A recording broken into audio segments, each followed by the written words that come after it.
La tension monte au Togo, la complicité de la France et la mauvaise gouvernance de Faure Gnassingbé sont en train de faire couler le sang de plusieurs jeunes Togolais.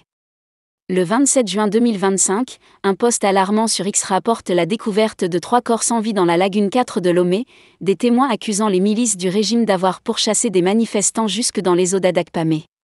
Ces événements tragiques illustrent la violence croissante exercée contre les citoyens togolais, alimentant la colère populaire et renforçant la détermination des manifestants à poursuivre leur lutte.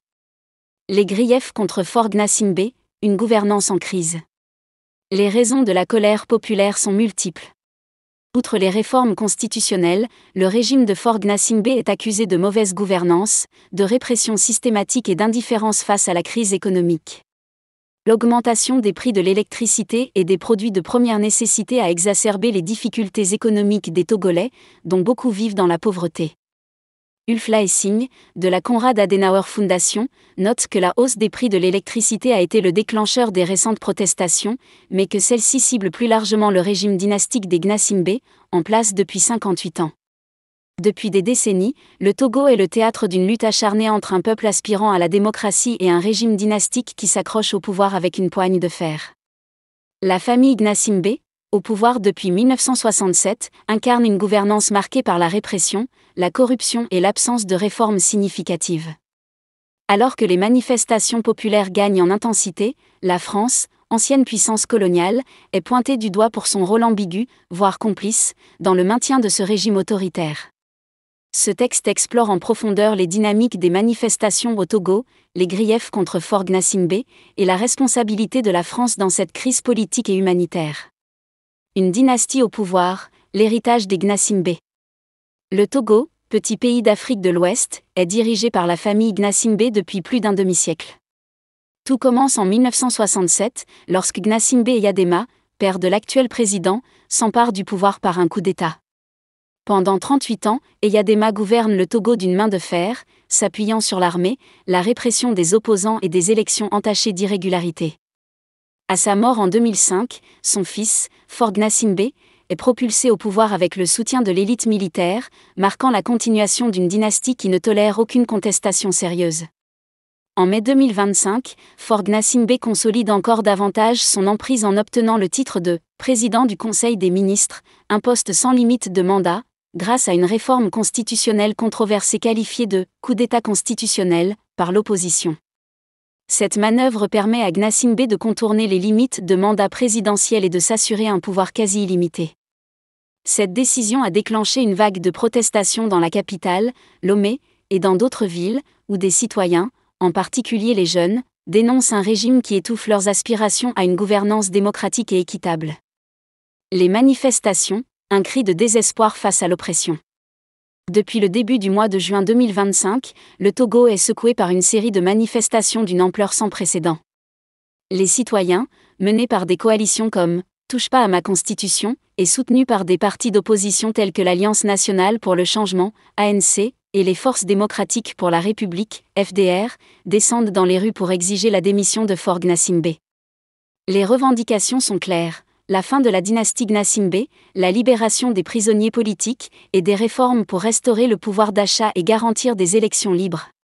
Ces manifestations, bien que pacifiques à leur origine, ont été marquées par une répression brutale. Le 26 juin 2025, des centaines de manifestants bloquent les routes principales de Lomé, brûlant des pneus et érigeant des barricades de fortune. Les forces de sécurité, y compris l'armée, répondent par des gaz lacrymogènes, des matraques, dans certains cas, des violences physiques. Selon Amnesty International, des dizaines de personnes ont été arrêtées lors des manifestations des 5 et 6 juin, et des allégations de torture ont émergé, bien que le gouvernement togolais nie ces accusations. Des témoignages et des images diffusées sur les réseaux sociaux montrent des manifestants battus et des conditions inhumaines de détention.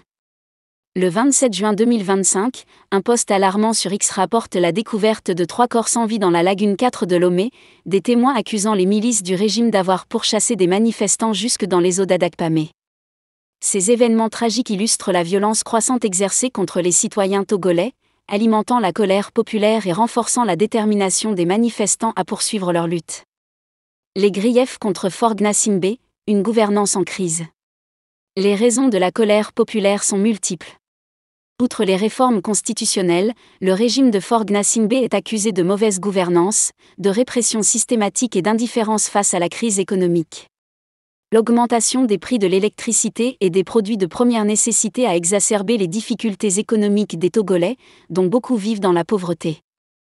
Ulf Laessing, de la Konrad Adenauer Foundation, note que la hausse des prix de l'électricité a été le déclencheur des récentes protestations, mais que celle-ci cible plus largement le régime dynastique des Gnassingbé, en place depuis 58 ans.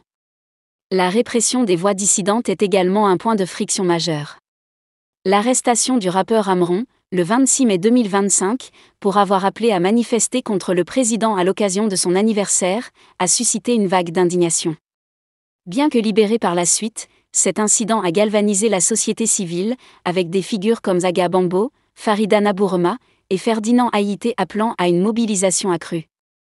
La suspension de médias français comme France 24 et Radio France Internationale, RFI, pour 3 mois, accusés par le régime de « parti pris », dans leur couverture des événements, illustre également la volonté du gouvernement de contrôler le récit médiatique et de museler la liberté d'expression. Le rôle controversé de la France. La France, ancienne puissance coloniale du Togo, est au cœur des critiques pour son soutien présumé au régime de Faure Gnassingbé. Ce soutien s'inscrit dans une longue histoire de relations ambiguës entre la France et les régimes autoritaires en Afrique francophone, souvent qualifiés de « France-Afrique ». Des posts sur X, notamment de @Egunchiltna et @Crime de France, accusent la France de soutenir activement le régime en fournissant une formation militaire à ses forces d'élite et en conseillant les autorités togolaises dans leur stratégie de répression.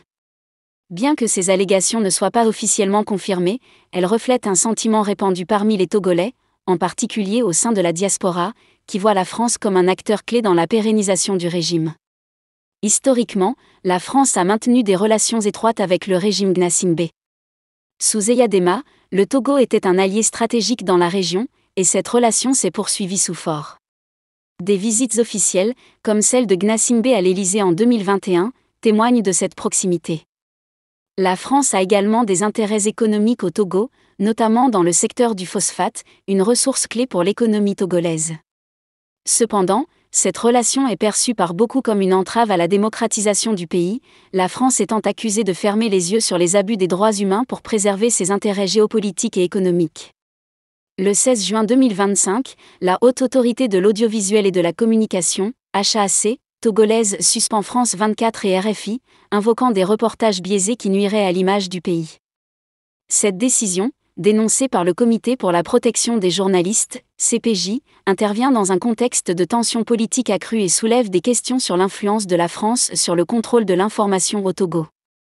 De plus, l'interpellation de la correspondante de TV5 Monde, Flore Monteau, lors des manifestations du 6 juin, et l'obligation de supprimer ces images, montrent une tentative de limiter la couverture internationale des événements.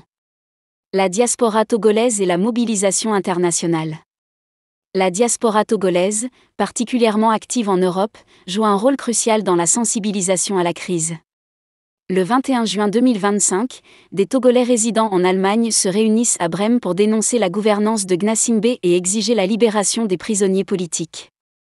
Des slogans tels que « Faure Gnassingbé doit quitter le pouvoir, parce que ni lui, ni son père n'a acheté le Togo » résonnent lors de ces rassemblements, reflétant l'exaspération d'une population qui se sent trahie par un régime soutenu par des puissances étrangères. Ces mobilisations à l'étranger s'inscrivent dans une stratégie plus large visant à internationaliser la lutte togolaise. Les appels à la désobéissance civile, lancés par l'opposition et la société civile à partir du 23 juin, témoignent d'une volonté de maintenir la pression sur le régime, tant au niveau national qu'international. Cependant, l'absence de réaction forte de la communauté internationale, y compris de la France, renforce le sentiment d'abandon parmi les manifestants. Une lutte pour l'avenir du Togo. Les manifestations au Togo ne sont pas seulement une révolte contre Faure Gnassingbé, mais une lutte pour l'âme d'une nation qui aspire à la justice, à la démocratie et à l'égalité. Les jeunes, qui forment la majorité des manifestants, refusent de vivre sous le joug d'un régime qui privilégie les intérêts d'une élite au détriment du peuple. La tension monte au Togo, la complicité de la France et la mauvaise gouvernance de Faure Gnassingbé sont en train de faire couler le sang de plusieurs jeunes Togolais. Le 27 juin 2025, un post alarmant sur X rapporte la découverte de 3 corps sans vie dans la lagune 4 de Lomé, des témoins accusant les milices du régime d'avoir pourchassé des manifestants jusque dans les eaux d'Adakpamé. Ces événements tragiques illustrent la violence croissante exercée contre les citoyens togolais, alimentant la colère populaire et renforçant la détermination des manifestants à poursuivre leur lutte. Les griefs contre Faure Gnassingbé, une gouvernance en crise. Les raisons de la colère populaire sont multiples. Outre les réformes constitutionnelles, le régime de Faure Gnassingbé est accusé de mauvaise gouvernance, de répression systématique et d'indifférence face à la crise économique. L'augmentation des prix de l'électricité et des produits de première nécessité a exacerbé les difficultés économiques des Togolais, dont beaucoup vivent dans la pauvreté. Ulf Laessing, de la Konrad Adenauer Foundation, note que la hausse des prix de l'électricité a été le déclencheur des récentes protestations, mais que celle-ci cible plus largement le régime dynastique des Gnassingbé, en place depuis 58 ans. Depuis des décennies, le Togo est le théâtre d'une lutte acharnée entre un peuple aspirant à la démocratie et un régime dynastique qui s'accroche au pouvoir avec une poigne de fer. La famille Gnassingbé, au pouvoir depuis 1967, incarne une gouvernance marquée par la répression, la corruption et l'absence de réformes significatives. Alors que les manifestations populaires gagnent en intensité, la France, ancienne puissance coloniale, est pointée du doigt pour son rôle ambigu, voire complice, dans le maintien de ce régime autoritaire. Ce texte explore en profondeur les dynamiques des manifestations au Togo, les griefs contre Faure Gnassingbé et la responsabilité de la France dans cette crise politique et humanitaire. Une dynastie au pouvoir, l'héritage des Gnassingbé. Le Togo, petit pays d'Afrique de l'Ouest, est dirigé par la famille Gnassingbé depuis plus d'un demi-siècle. Tout commence en 1967, lorsque Gnassingbé Eyadema, père de l'actuel président, s'empare du pouvoir par un coup d'État. Pendant 38 ans, Eyadema gouverne le Togo d'une main de fer, s'appuyant sur l'armée, la répression des opposants et des élections entachées d'irrégularités. À sa mort en 2005, son fils, Faure Gnassingbé, est propulsé au pouvoir avec le soutien de l'élite militaire, marquant la continuation d'une dynastie qui ne tolère aucune contestation sérieuse. En mai 2025, Faure Gnassingbé consolide encore davantage son emprise en obtenant le titre de « président du Conseil des ministres », un poste sans limite de mandat, grâce à une réforme constitutionnelle controversée qualifiée de « coup d'État constitutionnel » par l'opposition. Cette manœuvre permet à Gnassingbé de contourner les limites de mandat présidentiel et de s'assurer un pouvoir quasi illimité. Cette décision a déclenché une vague de protestations dans la capitale, Lomé, et dans d'autres villes, où des citoyens, en particulier les jeunes, dénoncent un régime qui étouffe leurs aspirations à une gouvernance démocratique et équitable. Les manifestations, un cri de désespoir face à l'oppression. Depuis le début du mois de juin 2025, le Togo est secoué par une série de manifestations d'une ampleur sans précédent. Les citoyens, menés par des coalitions comme « Touche pas à ma constitution » et soutenus par des partis d'opposition tels que l'Alliance nationale pour le changement, ANC, et les Forces démocratiques pour la République, FDR, descendent dans les rues pour exiger la démission de Faure Gnassingbé. Les revendications sont claires. La fin de la dynastie Gnassingbé, la libération des prisonniers politiques et des réformes pour restaurer le pouvoir d'achat et garantir des élections libres. Ces manifestations, bien que pacifiques à leur origine, ont été marquées par une répression brutale. Le 26 juin 2025, des centaines de manifestants bloquent les routes principales de Lomé, brûlant des pneus et érigeant des barricades de fortune. Les forces de sécurité, y compris l'armée, répondent par des gaz lacrymogènes, des matraques, dans certains cas, des violences physiques. Selon Amnesty International, des dizaines de personnes ont été arrêtées lors des manifestations des 5 et 6 juin, et des allégations de torture ont émergé, bien que le gouvernement togolais nie ces accusations. Des témoignages et des images diffusées sur les réseaux sociaux montrent des manifestants battus et des conditions inhumaines de détention. Le 27 juin 2025, un post alarmant sur X rapporte la découverte de 3 corps sans vie dans la lagune 4 de Lomé, des témoins accusant les milices du régime d'avoir pourchassé des manifestants jusque dans les eaux d'Adakpamé. Ces événements tragiques illustrent la violence croissante exercée contre les citoyens togolais, alimentant la colère populaire et renforçant la détermination des manifestants à poursuivre leur lutte. Les griefs contre Faure Gnassingbé, une gouvernance en crise. Les raisons de la colère populaire sont multiples. Outre les réformes constitutionnelles, le régime de Faure Gnassingbé est accusé de mauvaise gouvernance, de répression systématique et d'indifférence face à la crise économique. L'augmentation des prix de l'électricité et des produits de première nécessité a exacerbé les difficultés économiques des Togolais, dont beaucoup vivent dans la pauvreté. Ulf-Laessing, de la Konrad Adenauer Foundation, note que la hausse des prix de l'électricité a été le déclencheur des récentes protestations, mais que celle-ci cible plus largement le régime dynastique des Gnassingbé, en place depuis 58 ans. La répression des voix dissidentes est également un point de friction majeur.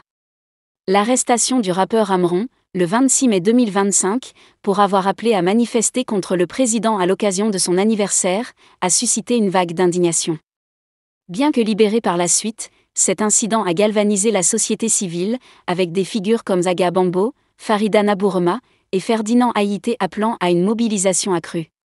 La suspension de médias français comme France 24 et Radio France Internationale, RFI, pour 3 mois, accusés par le régime de « parti pris » dans leur couverture des événements, illustre également la volonté du gouvernement de contrôler le récit médiatique et de museler la liberté d'expression.